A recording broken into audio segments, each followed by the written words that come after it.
है तो हम संपर्क कैसे करें? अब ये बड़ी समस्या है। जाहिर सी बात है। और दुर्गेश जी, राहत भी रास्तों से ही जुड़ी हुई है दुर्गेश जी, क्योंकि रास्ते ही वहां नहीं जोड़ पा रहे हैं एक दूसरे को, तो फिर राहत भी इसी वजह से नहीं पहुंच पा रही है। शुरुआत तभी होगी जब ये रास्तों के अलावा और कोई राहत। जी, हेलीकॉप्टर से मदद पहुंचाई जा रही है, लेकिन अभी 22 हेलीकॉप्टर से 35 संख्या की गई है। संख्या बढ़ाई भी जा रही है जैसी कि खबर आ रही है, और जैसे हेलीकॉप्टर की संख्या बढ़ेगी जाहिर सी बात है वहां पर कोई हेलीकॉप्टर नहीं गया है। एक भी उस एरिया में एक भी हेलीकॉप्टर नहीं गया, वहां पर कोई भी नहीं गया अभी तक। जी, वहां पर कोई भी नहीं गया। सबसे बड़ी समस्या अभी थोड़ी देर आप सुन रहे थे, गंगोत्री के रूट पर कोई भी हेल्प नहीं है उस तरह की। मेरे ख्याल कोई देख भी नहीं रहा है उस एरिया को अभी। जी, नहीं, बिल्कुल आप लोगों की बातों से यही लग रहा है कि क्या है ये तो। जी हाँ, उस एरिया में फिलहाल कोई नहीं देख रहा है, ना कोई जानता है कि रास्ता कब खुलेगा, क्या होगा। कोई कम्युनिकेशन नहीं, किसी को कोई इन्फॉर्मेशन नहीं है। मैं एक दो बार मेरी बात हुई है, जो वहां का लोकल ड्राइवर है वो थोड़ी बहुत इन्फॉर्मेशन दे पा रहा है, वो भी मोबाइल स्विच ऑफ कर लेता है क्योंकि मोबाइल चार्ज करने का कोई साधन नहीं। बिल्कुल।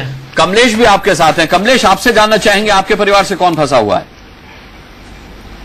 वो हमारे पिताजी हैं जिसकी बात हो रही है दुर्गेश से। अच्छा, हमारे बड़े भाई हैं कमलेश जी।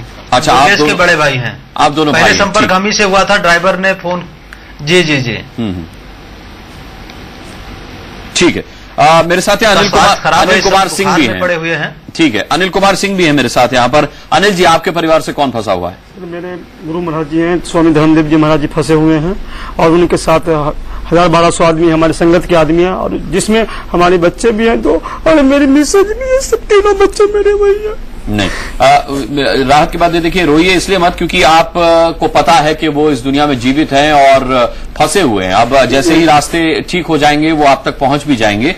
खाने पीने की दिक्कत है। अशोक अग्रवाल से मैं यही पूछना चाह रहा था, हम लगातार उनको फोन लगाने की कोशिश कर रहे हैं कि वहां पर खाने पीने का क्या इंतजाम है, क्योंकि लोगों के पास खाना पीना नहीं है, सरकारी प्रशासनिक मदद वहां पर पहुंची नहीं है, तो खाने पीने का इंतजाम कैसे हो रहा है? अनिल जी, बात हो पाई परिवार से कि कैसे खाना पीना चल रहा है वहां पर इस वक्त? ताले को बात हुई थी हमसे, उन्होंने बताया कि गुरु महाराज जी की तरफ से जो खाना का व्यवस्था थी 15-16 तक उन्होंने 2 दिन और व्यवस्था करके खिलाया है उन लोगों को, लेकिन अब उन लोगों को थोड़ी परेशानी हो रही है। भूखों पानी नहीं मिलते वहाँ, और खाने पीने की व्यवस्था नहीं हो रही है।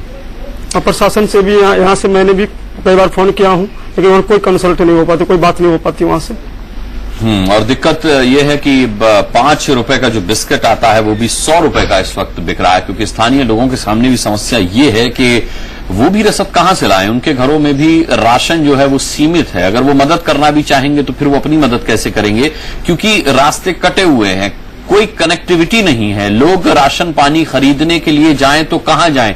दुकानें बह चुकी हैं, घर डूब चुके हैं। जहां पर इस तरह की आपदा नहीं आई है गंगोत्री यमुनोत्री मार्ग पर, वो वहां पर परेशानियां इसलिए बढ़ गई हैं क्योंकि आगे रास्ता ब्लॉक है, टूटा हुआ है, कटा हुआ है।